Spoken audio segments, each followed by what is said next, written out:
Unacademy. Let's crack it. नमस्कार दोस्तों, मैं भरत राव सभी का पाथफाइंडर के चैनल पर स्वागत करता हूं। तो दोस्तों अभी एक बहुत बड़ी डेवलपमेंट सामने आ रही है जहां पे हम देख रहे हैं कि जापान ने अपने पुराने साथी यानी यूएस का हाथ छोड़ दिया है एंड अब वो एक नया कॉन्ट्रैक्ट साइन करने जा रहा है with the European partners like UK and Italy. So आप यहाँ पे देख सकते हैं that Japan officially ditches US inks contract to develop next generation fighters, यानी कि 6th जनरेशन फाइटर्स की बात हो रही है यहाँ पे। उनके डेवलपमेंट के लिए जापान ने अपने यूरोपियन पार्टनर्स यानी कि यूके और इटली के साथ हाथ मिला लिया। आप यहाँ पे देख सकते हैं कि यूके के ऑफिशियल होम पेज से यहाँ पे एक ट्वीट करा गया है जहाँ पे it is saying the UK will be headquartering the development of one of the most advanced fighter jets in the history. Working with our Italian and Japanese allies, we will build the supersonic stealth fighter and we need to combat the threat of a more dangerous age. तो हम इस video में आज ये जानेंगे कि ये जो काफ़ी पुराना साथ था जापान और यूएस का, ये क्यों छूटा है और यहाँ पे जापान ने यूके और इटली के साथ हाथ क्यों मिला है। तो चलिए शुरू करते हैं। लेकिन शुरू करने से पहले मैं आपको ये बताना चाहूँगा कि अगर आप अनअकैडमी के ऑफलाइन सेंटर से जुड़ना चाहते हैं तो हमारे बैचेज 2025-26 के लिए स्टार्ट हो रहे हैं 30 दिसंबर से, जहाँ पे अगर आप मेरा कोड यूज़ करते हैं BR10 तो आपको फ्लैट 40% ऑफ मिल जाएगा। यानी कि जो प्राइसिंग पहले 1,75,000 की थी वो अब 1,09,999 की हो जाएगी। Offers are valid only till 15 December, यानी कि आज तक ही वैलिड है। तो जल्दी करें, ये QR कोड स्कैन करें और जितनी जल्दी हो सके आप स्कॉलरशिप को अवेल करें।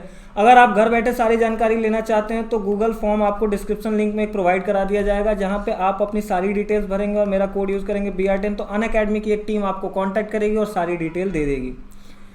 तो दोस्तों अगर हम बात करें कि जापान ने यूके और इटली के साथ क्यों हाथ मिलाया है और यूएसए का हाथ क्यों छोड़ा है, तो अगर जापान की ही भाषा में बात करें तो they are saying that the plan is for the programme to be crucial to global security. अभी जो हालात बन रहे हैं जहाँ पे चाइना की इंपीरियल प्रोग्राम्स है, जैसा कि हम देख रहे हैं कि चाइना का एक इंपीरियल प्रोग्राम ताइवान की तरफ है, साथ ही साथ अभी हमने हाल में देखा था फिलीपींस की तरफ उसके एक एग्रेसिव नोट्स दिखाई दे रहे हैं, साथ ही साथ हमें रसिया यूक्रेन वॉर देखने मिल रही है, इजराइल हमास वॉर चालू है। तो ये सारी जो ग्लोबल अप एंड डाउन चल रहे हैं ग्लोबल सिनेरियो में, जियो पॉलिटिक्स जो काफ़ी तरह से बिगड़ चुकी है अभी इस टाइम में, वहाँ पे ग्लोबल सिक्योरिटी एक क्रूशियल कंसर्न हो जाता है। और इस चीज़ को सिक्योर करने के लिए जापान ने बोला है that now we will be building a next gen fighter jet with UK and Italy.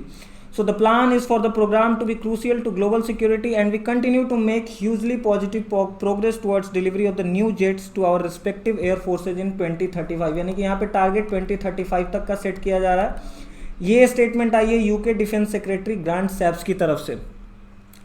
साथ ही साथ अगर हम दोस्तों यहाँ पे देखें तो पिछले साल दिसंबर 2022 की एक बड़ी न्यूज़ आई थी कि जापान जो है वो $318 बिलियन अपने डिफेंस पे खर्च करने वाला है, जहां पे वो अपनी मिलिट्री को वापस से बनाएगा, क्योंकि चाइना का खतरा काफ़ी ज़्यादा मंडरा रहा था। चाइना और जापान का साउथ चाइना सी को लेके एक काफ़ी बड़ा डिस्प्यूट है, जहां पे आप 9 डैश लाइन का एक कॉन्सेप्ट देखते हो। चाइना बोलता है that 90% of the South China Sea is mine. तो यहाँ पे चाइना और जापान का एक काफ़ी ज़्यादा बड़ा डिस्प्यूट क्रिएट हुआ था, जिसके बाद जापान ने बोला था that apart from getting allies and getting ammunitions from USA, now we will be building our own military, जिसके लिए हम $318 बिलियन खर्च करेंगे। तो ये जो अभी हाल की डेवलपमेंट हमें देखने मिल रही है अभी, यानी कि आज की जो न्यूज़ देखने मिल रही है, इसी का एक एक्सटेंशन है जहां पे जापान अब यूके और इटली के साथ मिलकर नेक्स्ट जनरेशन फाइटर जेट्स बनाएगा।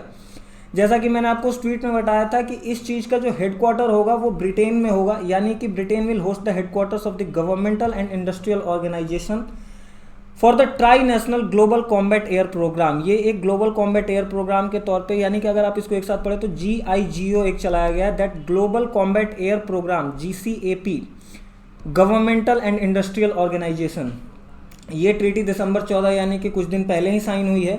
और इस चीज़ में अगर आप देखें तो CEO जो होंगे इस ऑर्गेनाइजेशन के, उसके पहले CEO जापान से आएंगे। तो हेडक्वार्टर्स भले ब्रिटेन में है लेकिन पहला CEO जापान से नियुक्त किया जाएगा। और उसके बाद अगर हम थोड़े से यहाँ पे बात करें तो यहाँ पे आप देख सकते हैं that representatives will be from all the 3 Nations, that is from Italy, UK and Japan.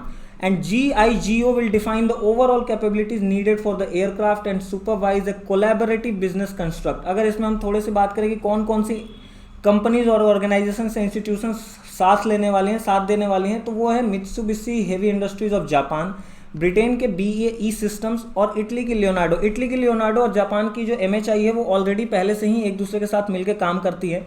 और इनके जो 6th generation fighter jets developed होंगे वो इस लाइन पे डेवलप किए जाएंगे ताकि वो इंटर ऑपरेबल हो नेटो कंट्रीज के साथ। इंटर ऑपरेबल कहने का मतलब कि they can exchange with them, and एक तरह से ये कॉस्ट इफेक्टिव फॉर्म में और टाइमली मैनर में बनाने के लिए इन तीनों ऑर्गेनाइजेशंस का साथ होना बहुत ज़रूरी है। यहाँ पे अगर आप देखें तो around 9,000 employees and 100,000 suppliers are already involve in the programme.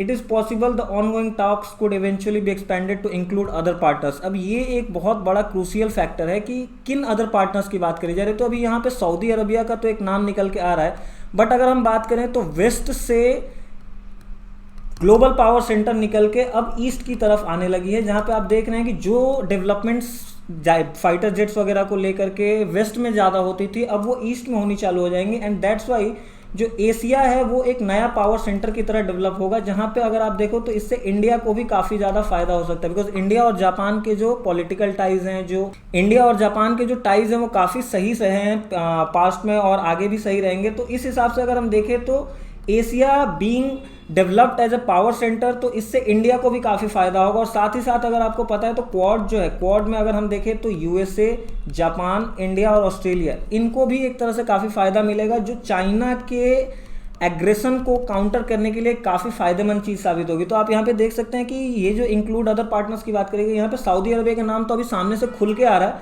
But यहाँ पे अगर आप देखो तो जापान या फिर टोक्यो इंडिया को भी इन्वाइट कर सकता है। Now the main question arises कि क्यों यूएस से दूर जा रहे हैं और यूके की तरफ क्यों जापान ने हाथ बढ़ाया। तो देखो एक बहुत मिसकंसेप्शन चलती थी यूएसए में आज के टाइम तक पोस्ट 1945 यानी पोस्ट वर्ल्ड वॉर 2 कि जापान हमसे वो हर चीज़ खरीदेगा जो हम उसको बेचेंगे, और जापान सिंस हम पे रिलाई करता है तो हमें उसको टेक्नोलॉजी देने की ज़रूरत नहीं है। और यहीं यूएसए से बहुत बड़ी भूल हो गई, क्योंकि जापान ये सोचता है कि अगर हमारे पास टेक्नोलॉजी नहीं आ रही है तो हम कब तक रिलाई करेंगे यूएसए पे। So for Japan, looking for other partners was potentially fueled by US reluctance to share technology. USA सीधा सीधा सामान बेचता था, टेक्नोलॉजी शेयर करने की कोई बात होती नहीं थी, तो ये एक बहुत बड़ा कारण बना। And the Air Self Defense Force will use the future joint aircraft to replace approximately 90 of the old F-2 fighters. Britain and Italy seek to use it to replace 144 and 94 Euro fighters respectively. यानी कि ये जो पुराने fighters इनको USA द्वारा provided थे उनको replace करने की बात करी जा रही है यहाँ पे। नाउ जापान को यूएसए और से दूर हटके यूके और इटली से हाथ मिलाने का एक दूसरा कारण ये हुआ दैट ये जो 6th जनरेशन की फाइटर जेट्स बनेंगी ये काफ़ी ज़्यादा एडवांस्ड होंगे, और इतने एडवांस फाइटर जेट्स बनाने के लिए जो फंडिंग या फाइनेंशियल सपोर्ट चाहिए वो जापान अकेले कर नहीं सकता। एंड फॉर दैट यहाँ जापान को ईयू की कंट्रीज़ के साथ हाथ मिलाना ज़रूरी होगा। तो दोस्तों ये एक बहुत ही बड़ा कदम हमें देखने मिल रहा है जापान या फिर एशिया द्वारा towards the development of fighter jets and in the sector of defence. मिलते हैं कल एक नई न्यूज़ के साथ, तब तक के लिए धन्यवाद। जय हिंद, जय Bharat. Unacademy. Let's crack it.